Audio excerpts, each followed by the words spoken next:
Dito mga lods, oh. Grabe daming ano, daming dilis, oh. Oh.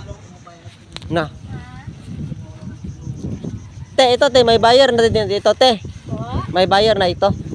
Uy, nagabili ng dilis. Ikaw nagabili sa dilis tapos ibenta mo rin. Pa Manila po. Pa Manila?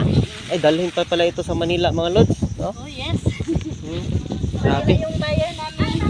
Pagdating sa Manila, te, magkano na yung presyo doon? Sa 1 kilo? Alam sa kanila po. Pero yung benta mo, 300. Ano po, ako 300. 300. Tapos ang bilihan po ay 320. Pero ngayon pinagdagdag ko 10 po ay 330 na po siya. Kasi ang expensive po kasi sa akin din lahat. Abutin kaya ito ng 20 kilos, te, sobra. Ano po ito siya? Mga nasa 40 kilos. 40? Oh, 40, mga 40 kilos mga lods. Ang daghang kayo. Mao ni ilang mga bularanan mga lods, di rin nila bulad ng mga Vlog muna ko na ano? ha? Si ate, oh, te, say hi to my vlogs, te. Kita kami ng taga Manila. Sabi ay mura lang pala yan. Kung gusto mo mapalit og bulad, ani lang mo diri sa Palawan, pangitaan niyo si ate. Ano ngalan nimo, te? Virgin. Ate Virgie. Kay barato lang yung bulad mga lods. Mura lang talaga bigay ko sa inyo. Nadaghan kay may gipalit. Tana. Tana sila? Salamat, te.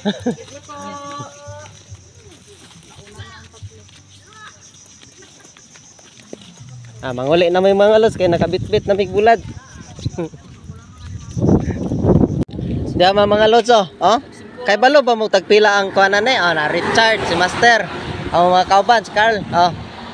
Ang buko diri sa Palawan, tagkuan lang, tag 5 pesos ang isa. Sa Semirara ani, 35 ang isa, tulo 100. Si nanay ang tagihan, nay. Salamat sa buko, nay, ha.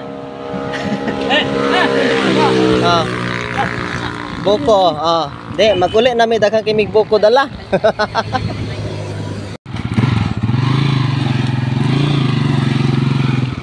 Manguli na may mga lods. Nya ang among kuan mga lods, ang among kulong-kulong, daghang kayo, botong, napay dahon sa bayabas, bulad, usa ka sako.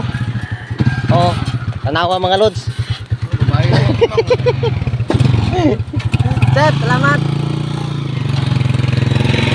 Pasunod kami, pabalik kami sa tagbot mga lods.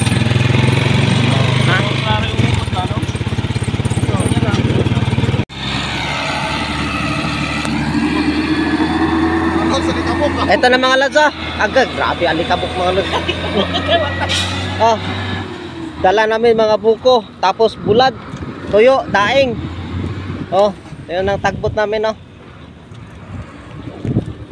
salamat sa grasya Lord.